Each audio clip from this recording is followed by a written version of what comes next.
বন্ধুরা, ঔষধি গুণে ভরপুর থানকুনি পাতার বড়ার রেসিপি নিয়ে আজকে আপনাদের সাথে হাজির হয়েছি। তো পুরোটা সময় আপনারা আমার সাথেই থাকুন, দেখতে থাকুন সুস্বাদু আর পুষ্টিগুণে ভরা থানকুনি পাতার বড়ার রেসিপি। আসসালামু আলাইকুম, হ্যাপি মিনি কিচেন আরেকটি নতুন রেসিপি নিয়ে হাজির হয়েছে। আজকে আমি আপনাদেরকে দেখাবো থানকুনি পাতার বড়া। আর এই থানকুনি পাতাটার কিন্তু প্রচুর গুণাগুণ আছে, আর এটা একটি ঔষধি গাছ, আমাদের শরীরের জন্য খুবই উপকারী। তো চলুন বন্ধুরা, কী কী লাগছে এই থানকুনি পাতা তৈরি করার জন্য। একদম সাধারণ উপকরণ, যেগুলো আমাদের ঘরে সব সময় থাকে, ঠিক ওই সব উপকরণ দিয়ে তৈরি করা হয় থানকুনি পাতার বড়া। এই যে থানকুনি পাতাটাকে বেটে এভাবে আমি মিহি করে নিয়েছি। আর নিয়েছি মসুরি এবং খেসারির ডাল একত্রে বেটে নিয়েছি। আর লাগছে পেঁয়াজ কুচি, রসুন বাটা, কাঁচামরিচ, লবণ।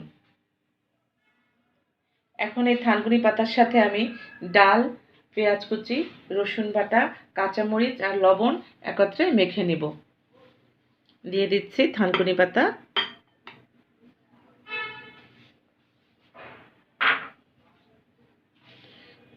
কিছু ডাল বাটা, স্বাদ মতো লবণ। পেঁয়াজের পরিমাণটা একটু বেশি দিতে হবে। এখানে আমি 3-4টা পেঁয়াজ নিয়েছি। রসুন বাটা, ঝালটা হচ্ছে আপনারা যেরকম পছন্দ করেন ঠিক সেইভাবে নেবেন। এখন ভালো করে মেখে নেব।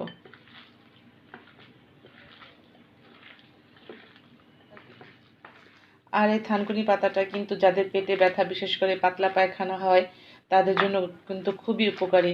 এটা বড়া করে খেলে গরম ভাতের সাথে খুবই উপকারে আসে।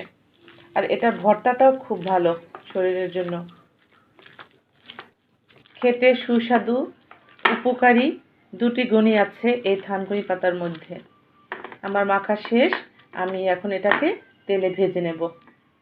হাতে অল্প পরিমাণে নিয়ে গোলাকৃতি করে একটু চ্যাপ্টা করে তারপরে তেলে দিতে হবে। যেভাবে আমরা পেঁয়াজু খাই ঠিক সেভাবে বানাতে হবে।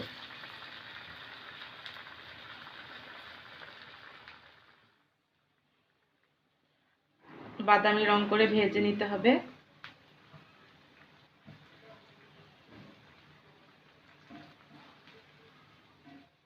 বড়াগুলো ভাজা হয়ে গেছে।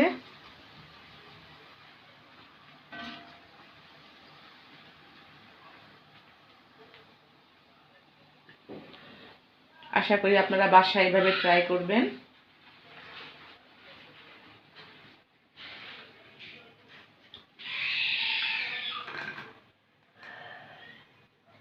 আর কয়েকটা ভেজে নিচ্ছি।